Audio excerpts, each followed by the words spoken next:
Adapun kegiatan ini kita berhasil kita laksanakan berkat dukungan dari para donatur dan juga Baitul Ajaib. Kemudian hari ini juga kita menyantuni lebih kurang 35 orang anak yatim, dan santunan tersebut ditanggung oleh Baitul Ajaib, sedangkan menu berbuka ditanggung oleh donatur dan relawan LPD Ajaib. Kami ucapkan terima kasih banyak kepada donatur dan Baitul Ajaib. Mudah-mudahan para donatur mendapat dilimpahkan rezeki yang berkah di bulan suci Ramadan ini. Semoga kita semua dalam rahmat Allah Subhanahu wa taala. Assalamualaikum warahmatullahi wabarakatuh. Kita langsung lagi ya.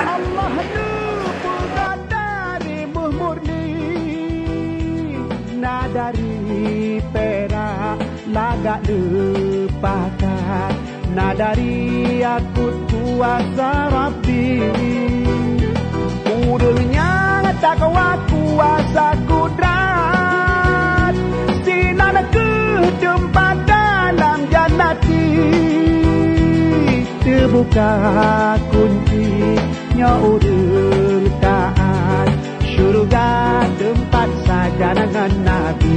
Oh, syurga tempat sajangan Nabi.